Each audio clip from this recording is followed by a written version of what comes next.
Olá, boa tarde a todos. Hoje a gente está aqui, né, para poder dar continuidade na palestra, na aula anterior, né? Bom, na aula passada, a gente abordou esses temas, né? Então a gente conseguiu focar nos conceitos, em todos os requisitos que são necessários para para uma CME, para uma central de material de esterilização. Então, o que precisa? Qual a infraestrutura necessária? Né? A gente identificou todas as áreas, né, e as etapas dos processamentos para o processamento dos produtos, identificamos o perfil do profissional que vai atuar dentro dessa central, conhecemos as normas de biossegurança, avaliamos também a criticidade dos produtos através da classificação de SPALD. Então, quando a gente mostrou como que a gente reconhece um produto e qual o melhor método, né, de processamento para aquele produto, se desinfecção, se esterilização, de acordo com esse grau de criticidade, né, de acordo com a classificação de SPALD. E aí falamos também, conhecemos os processos de desinfecção e os métodos de monitoramento de desinfecção. Então, agora, nessa aula de hoje, nós vamos falar, vamos dar continuidade, então a gente vai falar um pouco sobre as boas práticas para o preparo de produtos, o que abrange, né, quando a gente fala preparo, é só embalar um produto, é só pegar e colocar dentro de um grau cirúrgico, mas o que mais que a gente tem que observar com relação a esse processo? Então a gente vai conhecer também os métodos de esterilização, né, e o monitoramento de esterilização, e também sobre as boas práticas de armazenamento e distribuição dos artigos, ok? Então, vamos lá. Bom, continuando, quando a gente fala em preparo de produto, a primeira coisa que a gente tem que pensar é qual tipo de embalagem que a gente vai utilizar, né? Qual o tipo de embalagem que cabe no tipo também de CME, de produtos que eu tenho dentro daquele serviço. Se eu tenho uma CME classe 1, ou seja, aquela CME da unidade de saúde, né, de um serviço pequeno, eu vou ter produtos com uma complexidade menor, então eu também vou ter embalagens que atendam a esses produtos. Se eu tenho dentro de uma CME classe 2, uma instituição, né, que tem alta complexidade, né, de serviços de alta complexidade, e por consequência também eu vou ter instrumentais, produtos de alta complexidade, então eu vou ter outros tipos de embalagem que além das comuns. Mas as embalagens, elas são regulamentadas também, né? Então, eu não posso embalar em qualquer produto. Eu não posso embalar em qualquer tipo de papel, antigamente, utilizava-se N tipos de embalagem que hoje são proibidas. A RDC 15 ela veio para normatizar isso. Então, o CME e a empresa processadoras, elas devem utilizar embalagens que garantam a manutenção da esterilidade do produto que está sendo embalado, né? Então, bem como também garantir a transferência asséptica desse produto. Então, na hora de abrir, que ele permita que a gente transfira, né, que a gente faça isso de forma asséptica sem contaminar o produto. No artigo 78 ainda da RDC 15, ele vai falar que todas as embalagens, elas devem estar regularizadas junto à Anvisa. Né? Então, tem que ter registro na Anvisa, seja papel grau cirúrgico, seja ACMS, ela tem que estar regularizada junto à Anvisa. E define aquele tipo de material que a gente utilizava antes, marmitinha, papel craft, papel manilha, papel jornal. Quem é mais antigo vai ver que isso era uma prática comum. Isso hoje é totalmente proibido. Então, isso não pode ser utilizado mesmo, ok? Bom, e aí, para a gente determinar qual tipo de embalagem que a gente vai ter no nosso serviço, a gente tem que conhecer as características desses, o que é uma embalagem ideal. Então, ela tem que primeiro ser compatível com o método e resistir às condições físicas do método. Por exemplo, se eu tenho... não adianta eu colocar uma embalagem que não vai atingir, por exemplo, numa temperatura alta de uma autoclave, uma embalagem que não seja compatível com esse processo, né? Ela tem que permitir que a penetração do agente esterilizante, né? Ela deve proteger o conteúdo do pacote. Ela tem que ser isenta de furos, livre de resíduos tóxicos, possuir uma barreira antimicrobiana, ser compatível com as dimensões do artigo, né? Não adianta também eu querer colocar um artigo maior do que cabe na embalagem e dar um jeitinho na hora do fechamento. Isso é totalmente inadequado, né? Então, mas como que a gente vai avaliar tudo isso? Por isso que as embalagens, a gente tem que, quando for escolher uma embalagem para compra, né, no setor pertinente, ou a gente, enquanto enfermeiro, for fazer um parecer daquela embalagem que mais atende o nosso serviço, a gente tem que verificar se essa embalagem ela tem um registro na Anvisa, tá?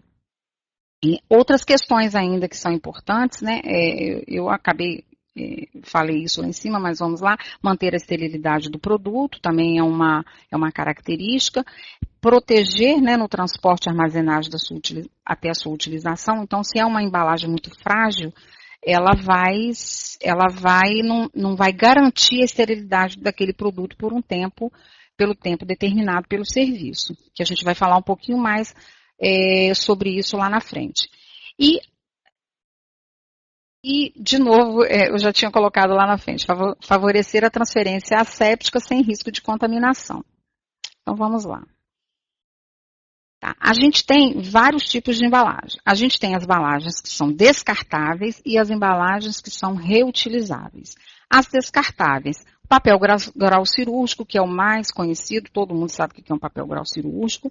O papel crepado, que nem todas as instituições, né, principalmente na rede pública, não é muito utilizado, pode ser que um serviço ou outro. O SMS, em alguns serviços já tem o SMS.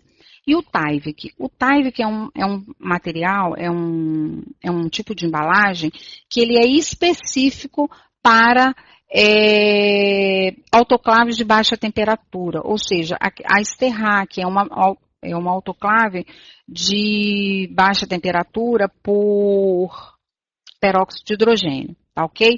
Então, o Tyvek, ele não é compatível com a autoclavação e vice-versa, tá?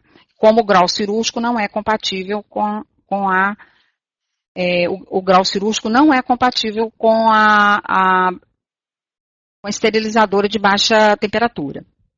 Bom, os reutilizáveis, a gente tem tecido de algodão, que é a prática mais comum, e a gente, hoje, quando pensa na utilização desse tipo de embalagem, a gente tem que pensar também, a gente vai falar mais na frente também sobre a questão da troca. Então, ele é mais barata, mas a gente tem que ter cuidados, critérios para poder utilizar o tecido de algodão.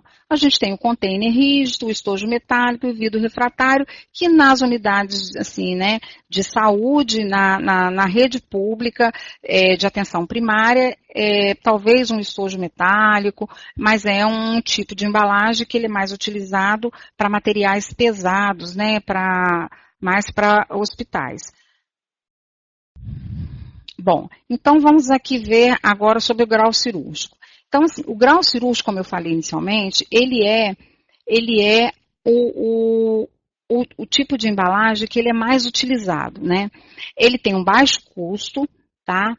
Ele tem impregnado na sua lateral, né, um indicador classe 3, né, um indicador químico classe 3, que ele quando ele passa pela autoclavação, ele muda a cor e a gente vai falar um pouquinho desses monitoramentos, né, desses indicadores de monitoramento um pouquinho mais para frente.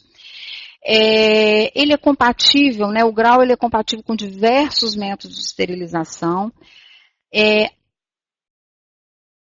Tem variedade de tamanhos e formatos, né? Então, aqui mesmo na própria gravura, é aquilo que eu falei da questão, é importante que a gente determine, quando vai embalar um produto, o tamanho da embalagem seja apropriada para o tamanho daquele produto. Então, eu tenho ele mais estreito, eu tenho ele largo, eu posso cortar, eu compro em rolo, eu posso comprar em envelope, né? Mas assim, na nossa prática, a gente compra mais, utiliza mais a embalagem em rolo, tá?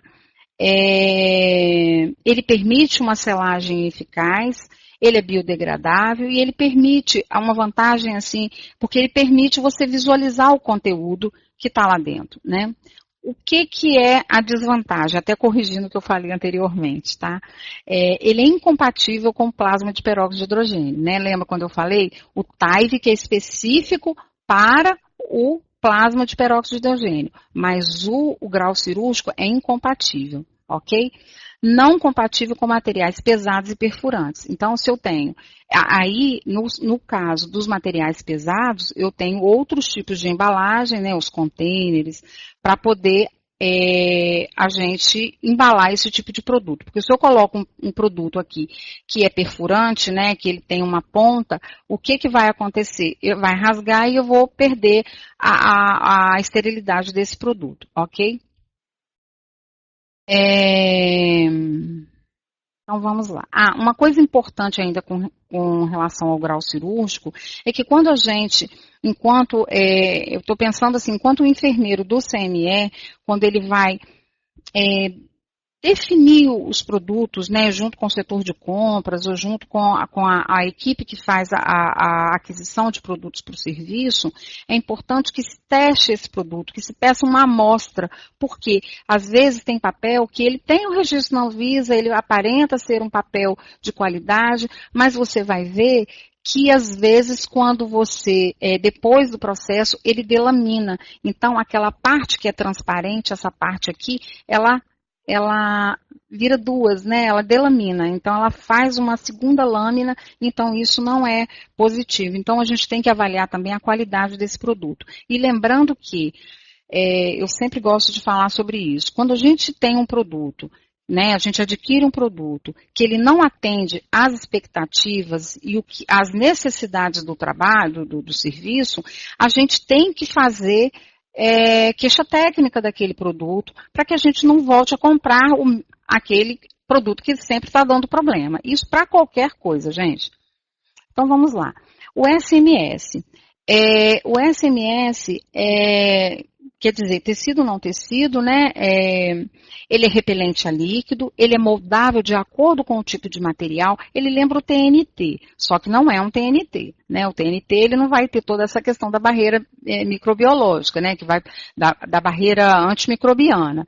Então, assim, mas para lembrar, para quem não conhece, é como se fosse um TNT, mas vamos lá. Ele é moldável de acordo com o material, ele tem uma barreira microbiana muito eficaz e a gente tem vários fornecedores no mercado. Ele tem dificuldade, a desvantagem, é porque a gente não consegue visualizar, né? Ele não faz memória, né? Ele tem ausência de memória, então para você fazer o pacote, ele é um pouco... Você tem que ter cuidado na hora de fazer, porque ele tem que ficar justo. Como o papel, no caso, quando a gente fazia com outros tipos de papel, o próprio papel crepado, que é um outro tipo de produto também que é possível utilizar, você faz a memória. Então, você delimita aquela parte. Quando você vai fazer isso com SMS, não faz. Mas é tudo uma questão de prática. Ele é um material de excelente qualidade. Para mim, ele supera o algodão, né, o tecido de algodão. Tá. Ele tem, agora, qual que é a outra desvantagem? Ele tem uma menor resistência em relação, quando comparado ao tecido, né, ao tecido de algodão, tá? Então, assim, voltando só para terminar de falar sobre a questão do SMS, você vê que ele tem esse material, ele tem 3 camadas, né? E apesar de aparentar ser o material ser fino, ele é de ele é extremamente seguro e ele garante essa barreira aqui, né? Essa barreira microbiana, tá? É muito eficaz. Tá, o tecido de algodão, que é o que a gente mais conhece, ele tem um baixo custo. Mas será que tem um baixo custo mesmo? Por quê? Será que a gente utiliza o tecido de algodão de forma apropriada? Por que eu falo isso? Porque para que a gente tenha efetividade no uso do tecido de algodão, né, da lona, como embalagem, o que a gente tem que seguir critérios que estão estabelecidos na RDC 15 que aumentam muito o custo da utilização desse tipo de embalagem. Então vamos lá, qual que é a desvantagem do tecido de algodão? Ele é difícil a avaliação da perda da barreira microbiana, né? Ela tem uma baixa barreira microbiana em torno de 34%. A vida útil dele, né, ela vai ter uma baixa vida útil pelo desgaste do tecido, ou seja, porque toda vez que se utilizar esse tecido, ele tem que ser lavado, né? Esse tecido tem que ir para a lavanderia, para ser lavado, para ser utilizado novamente. A gente não pode pegar um campo, tá? Que já foi esterilizado e pegar esse campo e utilizar para fazer novo pacote sem ele passar pelo processo, porque senão, quando você faz a lavagem, né, do tecido, ele vai soltar e abrir as fibras novamente do tecido para que o agente esterilizante penetre. Quando eu utilizo ele, né, da outra forma, se eu utilizar ele de forma errada, eu vou comprometer o meu processo de esterilização. Outra questão, ele não é repelente a líquido, né? Então, se eu tenho um pacote, coloquei numa bancada que está úmida, eu não vou mais garantir a esterilidade desse material. Outra questão, a questão do controle, né? Quando eu falo aqui que ele tem difícil avaliação da perda da barreira microbiana, por quê? Né? Eu tenho dificuldade no controle para avaliar essa perda, né? Hoje fala-se, tem alguns estudos que falam que o tecido ele deveria ter 65 reprocessos somente, né? Então, se a gente olhar, às vezes, para um campo de algodão, né, e verificar, ele não tem rasgo, não tem nenhuma deterioração da sua fibra, eu posso utilizar? Fica uma incógnita, né? Porque, de fato, eu não consigo. Às vezes, aparentemente, ele está um tecido que ainda está íntegro, mas eu não tenho como garantir se ele ainda permite se ele garante essa barreira microbiana. Então, hoje nos estudos ele fala em torno de 65 reprocessos, né? E aí, em outras, e aí assim, a gente vê também que na prática, o ideal seria que esse serviço fizesse uma troca desse enxoval a cada 3 meses, ou seja, 4 vezes por ano. Então, isso pensando em estudos mais recentes, tá? E pensando na questão da avaliação da segurança da utilização desse tipo de embalagem, né? E a manufatura, né, as indústrias que fabricam esse tecido, não tem uma regulamentação assim que nos respalde com relação a isso também. Então, assim, acaba que se a gente for utilizar esse tipo de embalagem, que aparentemente ela tem um custo menor, se a gente for utilizar pensando em todas essas questões que eu coloquei, a gente vai ver que não sai tão mais barato assim. Então, assim, por isso que na unidade que eu trabalho, a gente aboliu o campo de algodão e optamos pelo SMS, ok? E, assim, complementando isso, né, na RDC 15, que é o norte da nossa, né, da CME, como eu já falei na primeira aula, ele fala que não é permitido o uso de embalagens de tecido, de algodão, reparadas com remendos ou serzidos, né? Eu me lembro, eu já estou há muitos anos já na profissão, e eu me lembro que antigamente tinha as meninas lá da lavanderia que tinham uma salinha de costura, né? E que serziam esses campos. Então, isso é terminantemente proibido, né? Às vezes até pegava esses campos, quando rasgados, cortava campos grandes do centro cirúrgico, cortavam esses campos para fazer menor, para fazer lona. E esse pano, você via que o pano já não estava rasgado, mas já estava até mais fino. Então, assim, é essas questões que a gente tem que avaliar. Então, hoje, como a gente tem vários outros produtos mais mais atuais, né? A tecnologia está aí para favorecer a CME em várias situações. Então, a questão do invólucro, eu acho que é uma questão crucial. E aí a gente tem outras opções que além do tecido. Gente, assim, eu só estou esclarecendo. Quando eu falo assim, não é que eu sou contra o tecido de algodão, tá bom? É só porque, na minha realidade, né, que eu trabalho numa instituição, que a gente vê que o uso do outro produto, ele traz mais vantagens e uma economia ao invés desse produto. Mas cada serviço vai avaliar de acordo com a sua realidade e vai definir o que é melhor para o seu serviço, ok? Bom. A gente, então, como a gente está falando de preparo de produtos, a gente definiu, então, qual que é a nossa embalagem, né, de acordo com a necessidade do nosso trabalho, do nosso serviço. Então, mas antes da gente partir propriamente para embalar esse produto, a gente tem que fazer o quê? Inspecionar esse produto. Né? Então, eu vou só dar uma retornada lá na parte do expurgo, né, que o produto ele sofre, ele passa, quando ele chega na CME, ele passa pelo processo de limpeza manual, ele passa pelo processo de limpeza mecânica, depois ele passa pelo processo de inspeção para verificar se não tem nenhuma sujidade, caso tenha, ele retorna de novo para a primeira parte, que é o processo de limpeza manual, né? Sempre verificando a questão da funcionalidade, da característica daquele material, da complexidade desse material, se ele desmonta, se ele não desmonta, para que eu tenha uma limpeza efetiva. Tá. Terminado essa fase, né? Quando ela vai para a parte do preparo, né? Para a área limpa da CME, então, o que a equipe, né, o que primeiro deve se fazer? Antes de pensar na própria embalagem do produto, esse material, ele passa novamente por uma inspeção.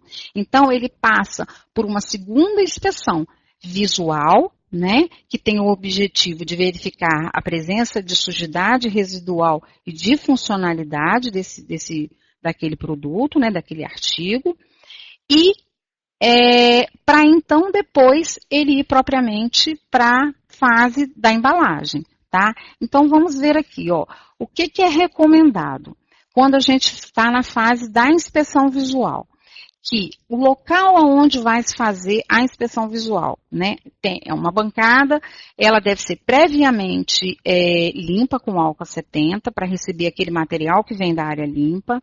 A gente utiliza campos de cor clara, porque vai facilitar a visualização de qualquer sujidade, tá? O local ele tem que ter uma boa iluminação. O profissional, né, ele tem que estar com uniforme privativo e gorro. O uso de luvas e máscaras nessa etapa é uma questão ainda não resolvida. Tem serviços que adotam, tem serviços que não adotam. E higienização das mãos. Eu sou a favor que se utilize o EPI desde que se utilize da forma adequada, correto? Que tem que higienizar as mãos antes, colocar, se sai daquele ponto de trabalho para outro, você vai retirar a luva, né? Você não vai estar paramentado com a luva, tá fazendo a inspeção do material que veio limpo, né, do expurgo, e aí você vai sair para fazer outra coisa e voltar com a mesma luva. É esse tipo de colocação que eu tenho para fazer em relação a isso. Bom, e aí a gente vai ter várias técnicas, né, de empacotamento. É muito simples, né? Aqui é uma foto do livro da Casuco, né, que é a técnica de dobradura tipo envelope, que é a mais utilizada. Então, aqui eu acho que eu não preciso me ater no passo a passo, né? O importante é que quando você embala um produto, então você recebeu o produto já passou pela fase de secagem, inspeção, nova inspeção. Então, quando você define isso, então você vai definir a embalagem que você vai utilizar, se é grau cirúrgico, né? É outra forma. Esse tipo de empacotamento ele vai ser utilizado tanto para o SMS, quanto para o papel crepado, quanto para o tecido de algodão. Então, você tem você tem duas técnicas aí para você embalar esse produto. E aí o que você tem que avaliar, o cuidado que você tem que ter, desculpa, seria que esse pacote ele tem que estar justo. Né? Você tem que fazer toda essa dobradura, mas garantindo que esse pacote está justo, que ele não tem folga, que você não vai ter, porque isso vai interferir depois, conforme esse material até vai sendo manuseado, na garantia da esterilidade dele, ok? Tá, e aí tem uma outra, tá, deixa eu ver aqui, peraí. Desculpa, eu só coloquei essa envelope só por dobradura. Eu só coloquei tipo envelope, é porque a gente tem um outro. Esse é o mais comum. A gente tem uma outra forma de dobradura que eu não coloquei aqui, mas que em qualquer livro sobre esse assunto vocês vão encontrar. Então, aqui, a outra técnica que eu trouxe para empacotamento é a respeito do grau cirúrgico, tá? Isso aqui é importante, porque, assim, às vezes o grau cirúrgico é muito simples, você coloca o produto lá dentro e faz a selagem da borda, né? Porém, tem algumas minúcias que são importantes. Quando eu tenho um produto que ele tem uma ponta, né, pontiagudo, o que é importante eu fazer? Tem materiais pontiagudos que de forma alguma eu vou colocar aqui, porque é incompatível, mas tem alguns que são compatíveis. Eu posso fazer uma embalagem dupla desse artigo. Então, o que é importante eu lembrar quando eu estou embalando com grau cirúrgico numa embalagem dupla? O envelope, vamos supor que esse aqui seja a parte que vai ficar para dentro. Tá vendo como que aqui é transparente? Então, a parte do papel, quando eu coloco, ela tem que entrar aqui dentro e ficar papel com papel e o plástico com plástico. Ou seja, se eu coloco o contrário, eu não consigo visualizar o produto. Né? Então, sempre tem que ter, a parte transparente vai ficar para cima para você conseguir visualizar o produto. Outra questão é com relação, que não pode ter dobradura. O papel de dentro, que está dentro dessa embalagem, ele tem que estar pareado junto na embalagem externa, né, de forma que não tenha nenhum tipo de dobradura. Outra questão ainda com relação a essa técnica da embalagem do grau cirúrgico, que quando eu faço a selagem ela tem que ser uniforme, né? A gente vai falar um pouquinho de selagem lá na frente, mas ela tem que ser uniforme e ela tem que ter pelo menos assim 3 centímetros, de 2 a 3 centímetros, né? De espaço para que você tenha como ter o manejo para a abertura do pacote depois, tá? E é margem de segurança. Outra coisa que às vezes a gente acaba vendo na prática, eu já fiz auditoria em alguns serviços, e às vezes a pessoa sela o pacote e depois vem e corta no meio da selagem. Isso é terminantemente proibido, né? Isso não é uma boa prática, e isso acaba comprometendo todo o meu trabalho. Vamos lá. Então, partindo agora para a questão da selagem, a gente também na RDC 15 vai ter no artigo 37, ele vai falar que todos os equipamentos, incluindo a seladora, né, ele está falando aqui da seladora, que tem que ter qualificação de instalação, qualificação de operação e de desempenho dos equipamentos, né. E quando ele fala isso, não é só para os produtos lá para termo, para autoclave, para ultrassônica, não. É também para todos os equipamentos da CME, incluindo a seladora. Tá? E essas qualificações, elas têm que ser feitas com periodicidade, pelo menos anual. As leitoras de indicadores biológicos, e as seladoras também, elas devem ser calibradas no mínimo anualmente. Né? E aí a gente vai ter essa ISO 11607/2, que ela vai falar também da questão da validação de sistemas de embalagem, ok?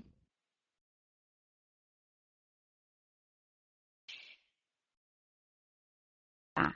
E aí, quando então assim, a gente fez o pacote, não, então ele está pronto, e aí uma dúvida recorrente, e que assim, várias pessoas às vezes já me ligaram, né, de outros serviços, com relação ao tempo. Né, Anelisa, a gente usa embalagem X, embalagem Y, mas eu não tenho, qual o tempo que eu posso dar de prazo de validade desse produto?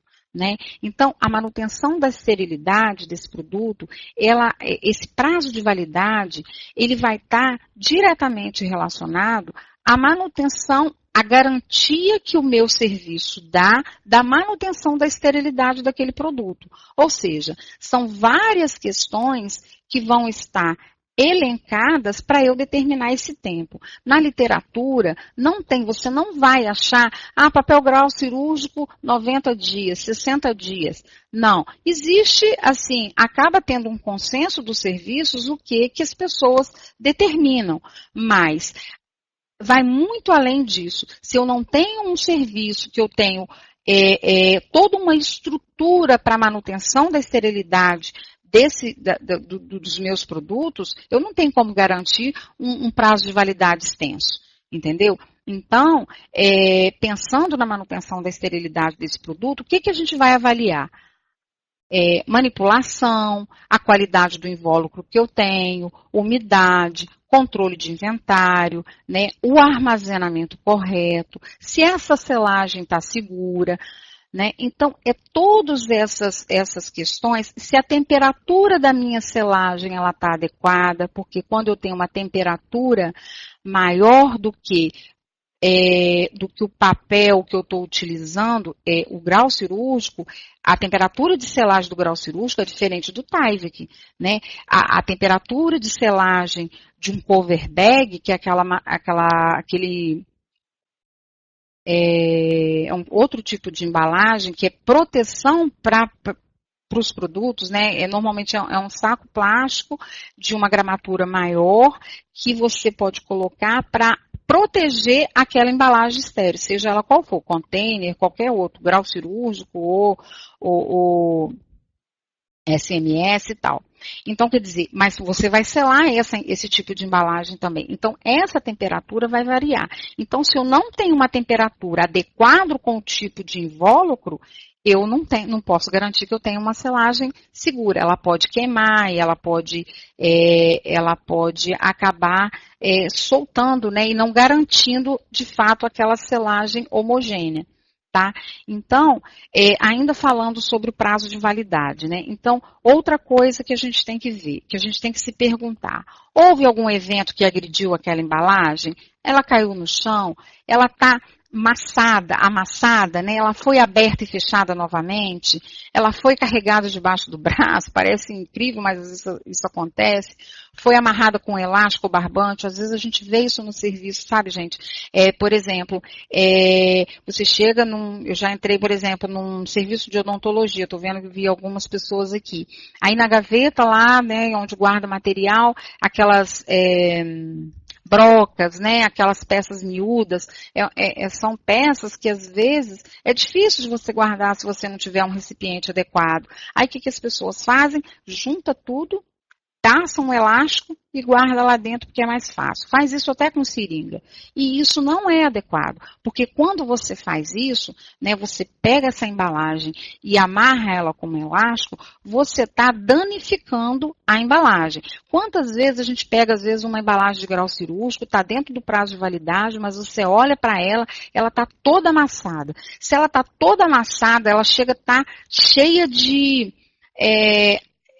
ranhura, não é ranhuras, né? Mas ela está tão amassada que você, como que você vai conseguir garantir que aquele produto ainda está estéril? Então, todos esses aspectos, eles interferem no prazo de validade. Então, quando o enfermeiro do CME ele vai determinar esse prazo, quando é um hospital, né, juntamente com a equipe do controle de infecção, vocês têm que avaliar todas essas questões, né? Se o local que eu estou guardando o material é adequado, tem controle de temperatura, tem controle de umidade, né? O arsenal aonde está ficando esse material, lá na CME, lá dentro do centro cirúrgico, ou na sala de odontologia, está dentro de um armário, como que é esse armário? É uma gaveta socada? Porque às vezes as pessoas pegam o material, está esterilizado, abre a gaveta e soca tudo lá dentro, entendeu?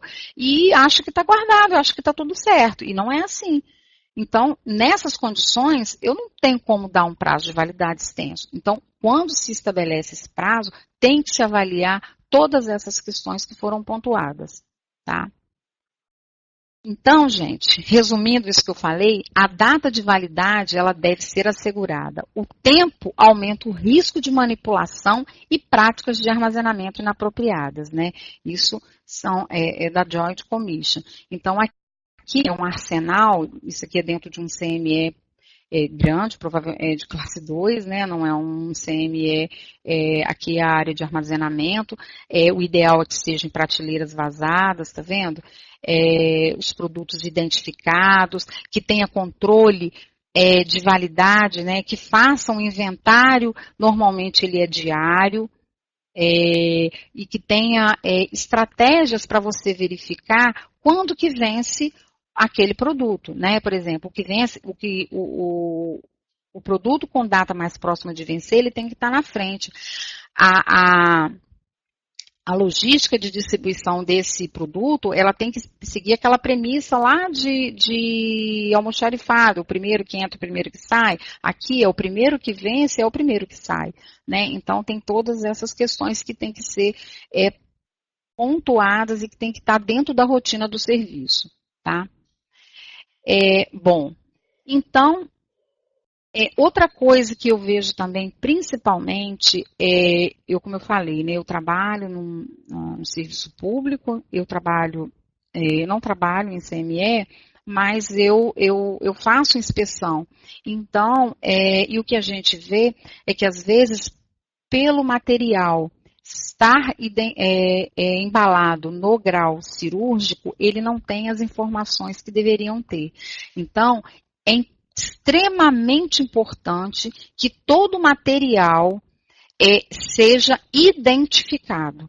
Todos os pacotes, independente se ele é SMS, se ele é no tecido de algodão, ou se ele é mesmo no grau cirúrgico. Porque assim, dá para visualizar o que tem dentro, mas olha aqui. Todo o material, mesmo que passivo de visualização, deve ser devidamente identificado, com descrição do conteúdo, data de esterilização e de validade, o lote da carga e a pessoa que realizou o pacote, né, o funcionário que realizou o pacote. Então, minimamente, gente, tem que ter isso aqui. Então, assim, esterilização a vapor, descrição, bandeja clínica da odonto, esterilizado em 10/5/2018. Nesse serviço, eles deram, né, o prazo foi 3 meses, então 8/8/2018. Responsável pelo pacote, Ana Elisa. Então, assim, isso aqui é extremamente importante, ok? Quando a gente consegue fazer nos serviços que são maiores, né? Eu acredito que, eu não sei se na unidade a gente tem condição de fazer isso, na unidade de saúde, talvez de uma forma mais simples, mas nos hospitais, né? Nas CMS classe 2 e nas empresas reprocessadoras, vai entrar aqui também o lote, né? Porque você tem todo o rastreamento da carga. Então, você tem que entrar nessa etiqueta aqui também, o lote daquela carga, né? Que é feito, que isso vai variar a forma como é determinada de acordo com o sistema que cada serviço utiliza, tá? Mas na unidade de saúde a gente poderia aqui colocar a carga, a data tem a data, carga 1, né, ciclo 1, ciclo 2, já é uma forma de você fazer o rastreamento. Tá. E aí, então, esse material preparado, embalado, identificado, então a gente agora vai para o processo de esterilização.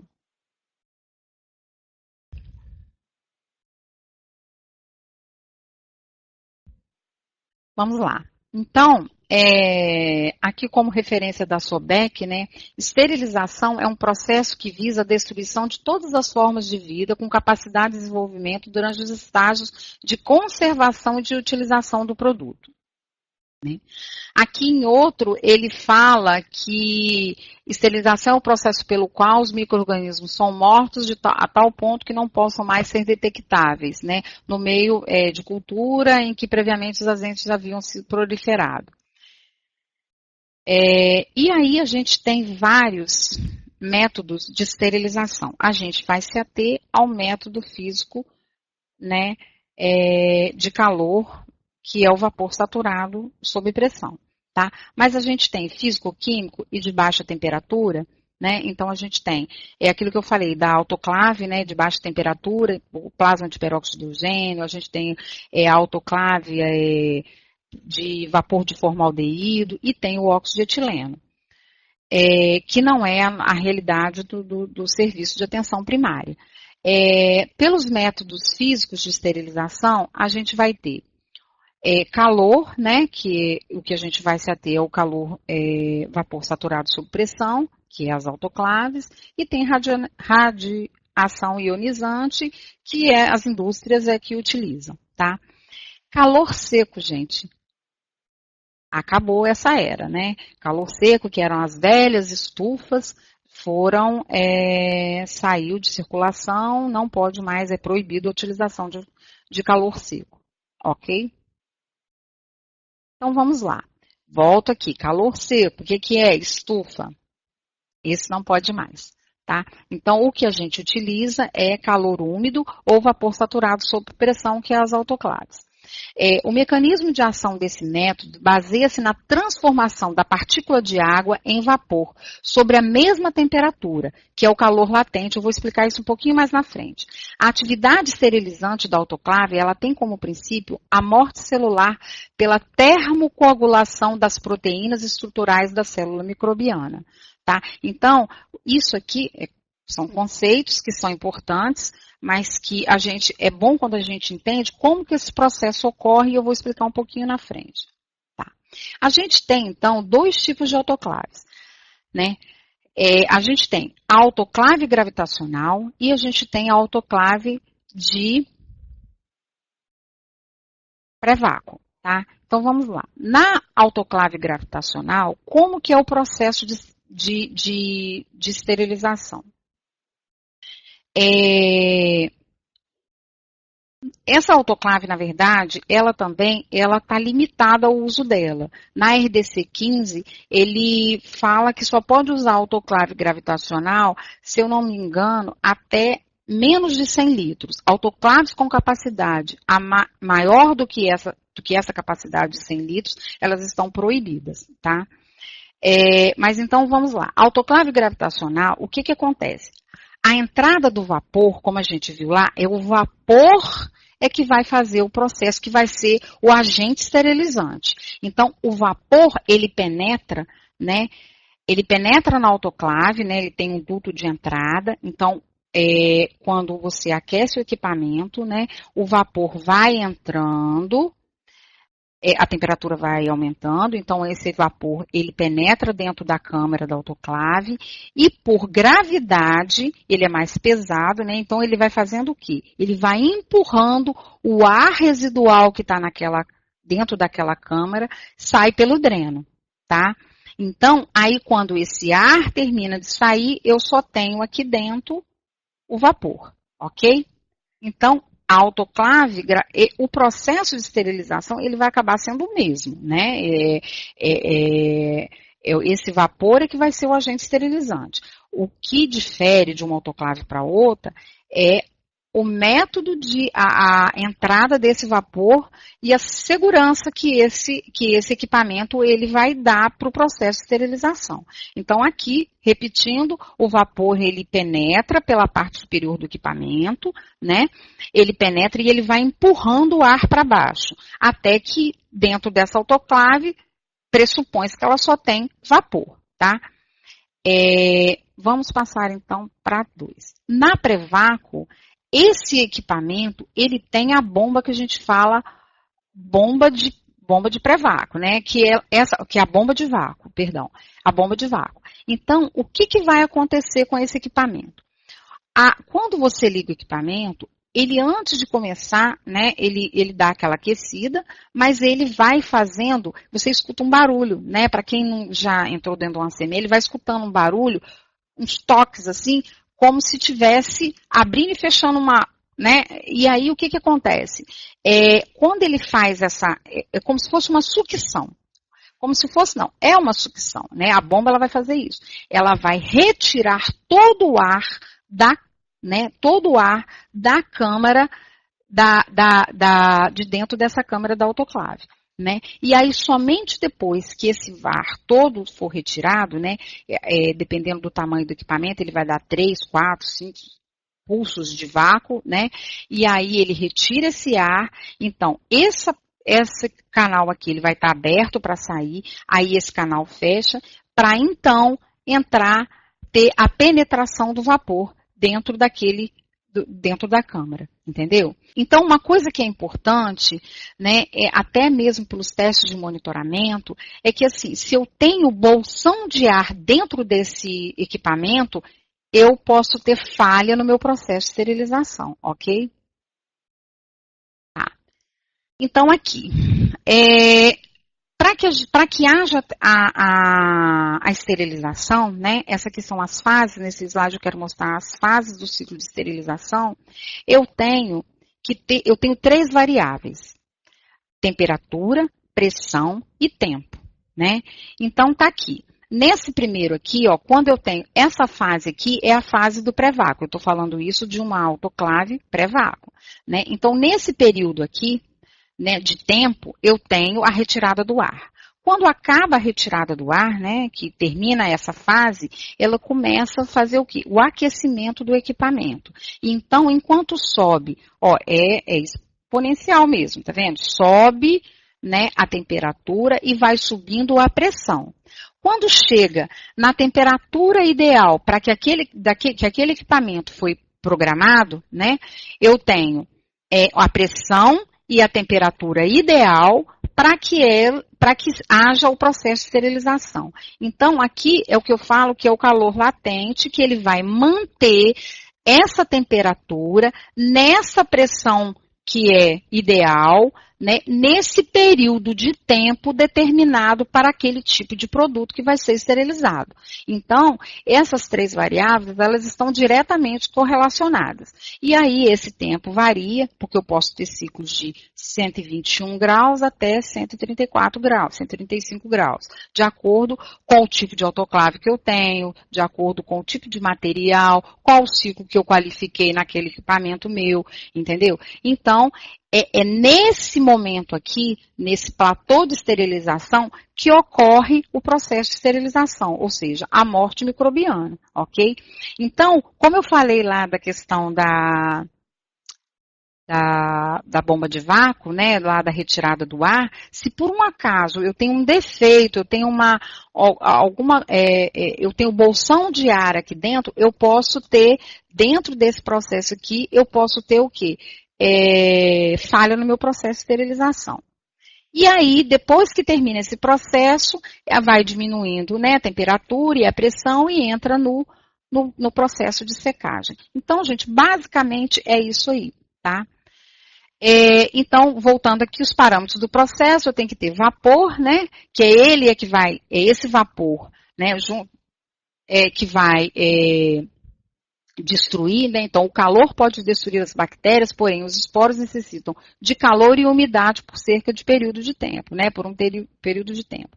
Esse tempo ele pode variar de esterilização entre 3 e 30 minutos, de acordo com a temperatura e o tipo de equipamento utilizado e o ciclo que eu determinei para aquele tipo de produto. Eu tenho produtos que são incompatíveis com 134 graus, tem que ser esterilizados a 121, eu tenho equipamentos que esterilizam a 127 graus. Isso, assim, essas questões são determinadas de acordo, né, quando você compra um equipamento, quando você determina o que você vai fazer naquele serviço, você determina esses parâmetros. Por isso que é importante a qualificação do equipamento, né, antes da utilização dele. Tá? E aí aqui também o que eu falei, quanto maior, temperaturas mais elevadas, eu também vou precisar de uma pressão mais elevada. Tá? E aí a gente entra na questão, como que a gente vai garantir que esse processo de esterilização, de fato, ele está ocorrendo de forma adequada? Então a gente vai fazer o quê? Monitorar todo esse processo. Então, na RDC 15, vai ter lá o artigo 96, 97, 99, até o 99, tudo que é importante com relação ao monitoramento do processo de esterilização. Então, aqui, os processos de esterilização, eles devem ser rotineiramente monitorados por intermédio de parâmetros críticos, devendo contemplar o monitoramento mecânico, químico, biológico dos ciclos, dos diferentes, né, ciclos e tipos de esterilização. Então, vamos entrar diretamente nos tipos de monitoramento que a gente faz. Então, tem o monitoramento físico, que é você verificar, é o registro dos parâmetros, né, de tempo, temperatura e pressão do seu equipamento. Isso, as autoclaves mais modernas, elas já informam isso o tempo inteiro. Quando termina o processo, sai uma fita, né, da leitorazinha do lado do equipamento, onde consta em cada etapa do processo de esterilização qual foi o tempo e a temperatura e a pressão alcançada, tá? O monitoramento químico, ele vai teste Boyd-Dick e os indicadores químicos internos e externos, que a gente vai falar aqui, vamos falar de cada um. Tem o indicador biológico, né, que é o monitoramento biológico, e a questão da manutenção. A manutenção é imprescindível, porque não adianta eu fazer todos esses parâmetros, gastar dinheiro com todos esses indicadores, né, esses monitoramentos, se eu não tenho uma manutenção adequada para o meu equipamento. Então, eu tenho que ter manutenção preventiva e corretiva para eu garantir a eficácia do meu equipamento. Então, vamos lá, monitoramento físico. Então, ele deve ser utilizado para verificar tempo, temperatura e pressão durante todo o ciclo de esterilização. Se você não tem um equipamento onde a gente tenha essa, né, impressora acoplada no esterilizador, que ele te dá essa fita aqui com todos os parâmetros registrados no tempo, todo o tempo do processo, você tem que fazer isso de forma manual. Tá? Hoje em dia, pouco a gente se vê, mas acho que talvez na atenção primária a gente tenha equipamentos que a gente não tem ainda esse tipo de impressora acoplada nesses equipamentos mais modernos. Tá? Ai, que bom que tirou aqui. Voltou. Monitoramento químico. Então, a gente tem 6 classes de monitoramento. Ele é realizado através de indicadores e integradores químicos que podem ser de uso interno e externo do pacote. Então, a gente tem, e eles são divididos por classes, de classe 1 a classe 6, né? E aí, a gente vai mostrar cada um. Classe 1. Esse aqui é o que a gente fala, esse é um indicador externo, né? Indicadores de processo, ele indica que o material foi exposto ao agente esterilizante, que é a fita zebrada, que a gente utiliza para identificar externamente o pacote, ok? Isso aqui é antes, quando você coloca, né, no pacote, passou para o processo de esterilização, ela aparece essa cor escura. Esse indicador classe 2, ele é extremamente importante e ele é obrigatório. E ele é uma das diferenças entre autoclave gravitacional e autoclave pré-vácuo. Ele é um indicador, ele é um teste específico, né? E ele vai medir é o que a gente fala que é o teste Boyd-Dick. Espera um minutinho só. Isso mesmo. Tá, é o teste Boyd-Dick. O que esse indicador ele vai mostrar para a gente? Quando eu coloco, no primeiro ciclo do dia, né, quando eu ligo a minha autoclave e tal, a primeira coisa que eu tenho que fazer é o teste Boyd-Dick. Esse teste, ele vai simular um pacote com essas características aqui. E o que ele quer ver? Que o agente esterilizante, ele penetrou esse pacote, entendeu? E ele também, além disso, ele vai falar, ele tem essa fita aqui, essa folha, que no pacote original, tá vendo? Ele é assim, né? Ele vem dentro desse pacote, ele vem várias folhinhas, que é essa branquinha aqui, que simula um pacote desse tamanho. E aí aqui ele tem essas duas folhas, né? Essa folha aqui, que é a mais importante, essa aqui é uma folha só de alerta. Essa folha aqui, ela tá desta forma. Quando ele passa pelo processo de teste do Boyd-Dick que a gente fala, ele tem que sair desta forma aqui, né? Então, ele é claro, isso varia também de fornecedor para fornecedor, né? E normalmente tem uns que é amarelo, assim, fica meio azulado, meio preto, mas o importante é que ele vai mudar a coloração e a coloração ela tem que estar homogênea. Ela não pode ter esse tipo, ela não pode ter mancha. Né? Porque aqui, esse teste, ele está me sinalizando que eu tive toda a remoção de ar de dentro da câmara, ou seja, da câmera, né? Ele está me garantindo que eu não tenho, que a minha bomba de vácuo, ela está sendo eficaz e que ela está retirando todo o ar da câmara da autoclave, ok? Então, esse teste é extremamente importante. Outra coisa que é importante a gente falar é que esse teste, ele não substitui outro. Ele tem que ser feito independente, porque às vezes eu já ouvi, né, em algumas situações, a pessoa fala, mas o teste biológico passou, então tá tudo bom. O Boyd-Dick não tá legal, mas o biológico passou. Uma coisa independe da outra. Uma coisa analisa, cada um tem a sua especificidade, né? Então, os dois são importantes e os dois têm que ser feitos, ok?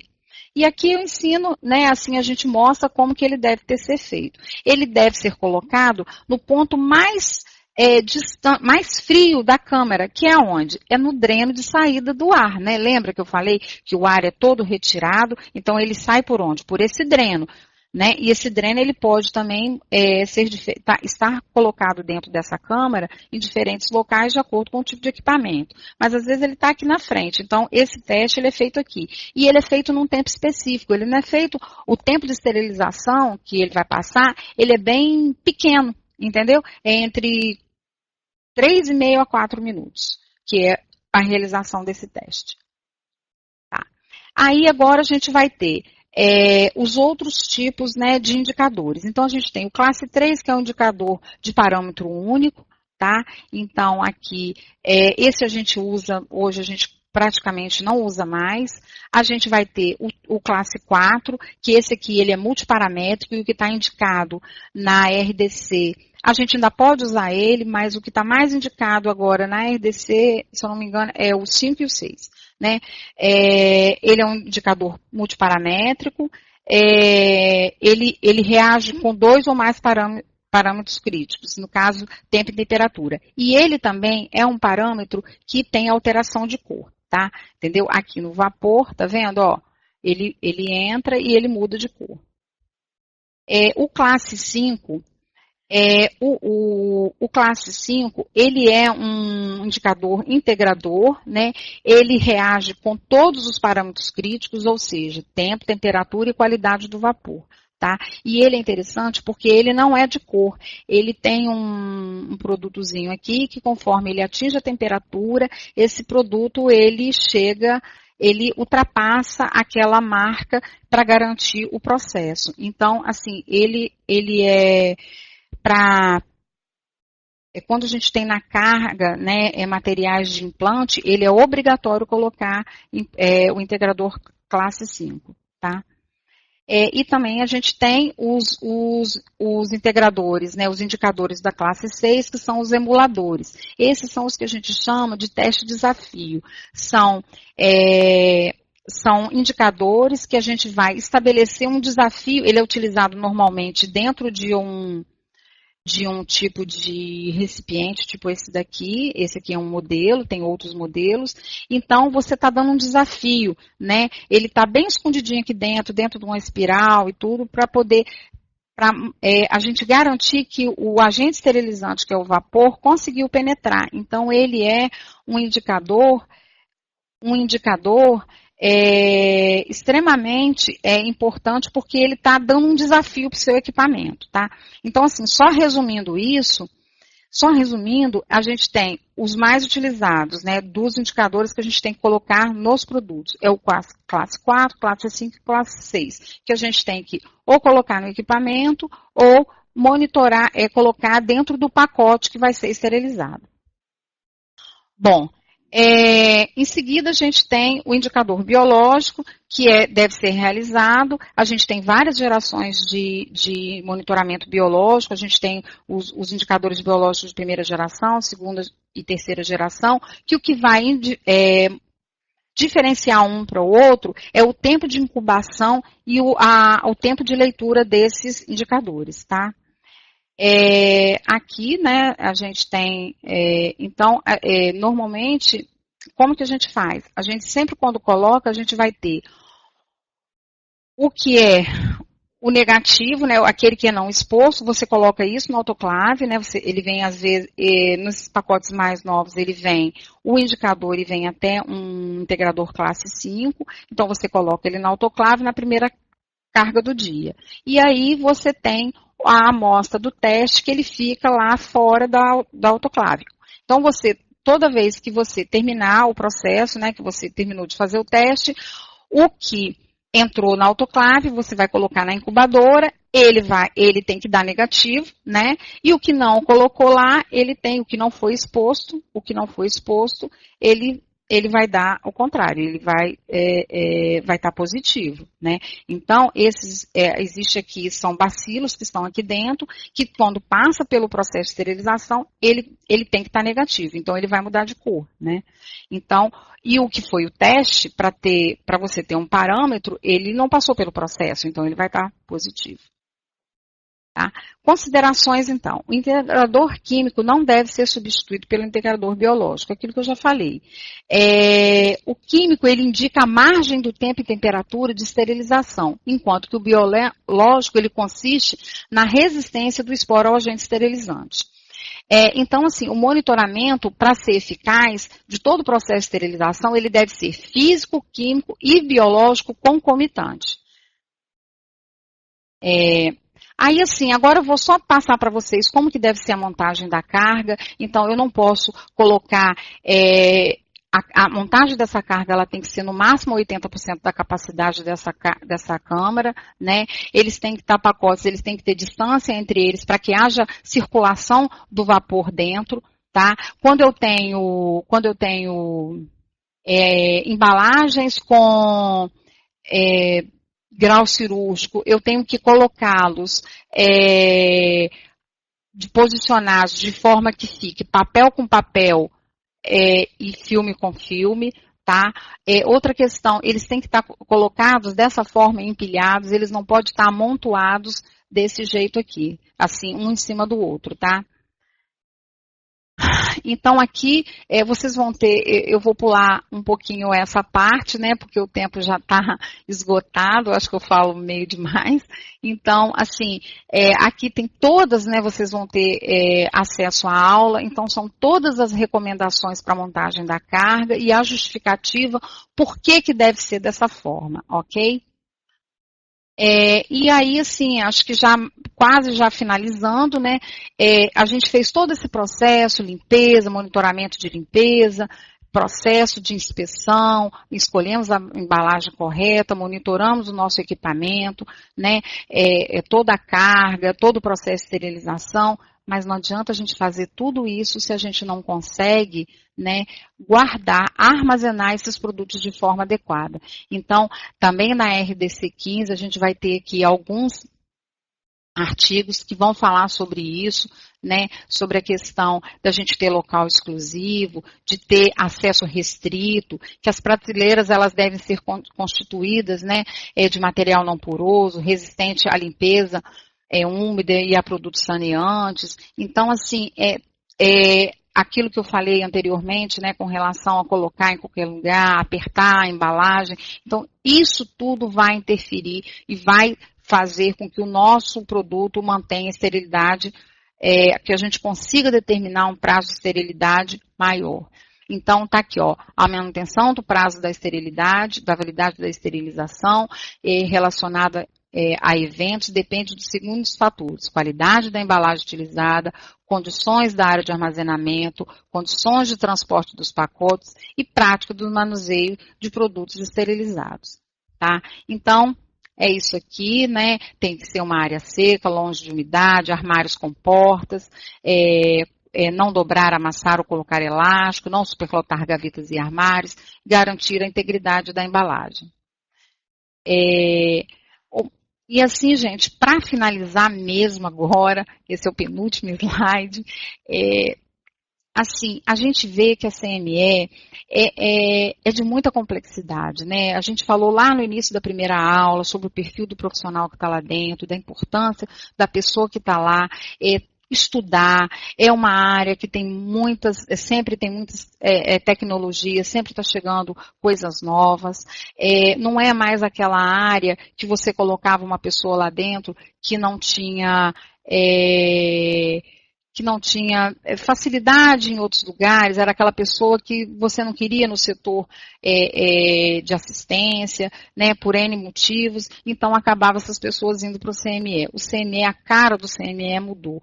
A complexidade desse serviço, a importância desse serviço é indiscutível. Então, e como tal, tudo que é feito dentro dessa CME tem que ter o quê? Controle e registro. Então, e tudo isso que a gente falou de monitoramento, de controle, de rastreabilidade, isso tem que estar documentado e resguardado. Então, a gente tem que ter prazo, a gente tem que ter isso de forma organizada para a gente poder ter como, quando a gente passa por uma auditoria, ou até independente de auditoria, mas a gente conhecer e saber como que funciona de fato e o que a gente faz com segurança, a gente demonstrar que a gente faz todo o processo que é realizado dentro da CME é feito com segurança. Então, o controle e o registro desse documento é de suma importância.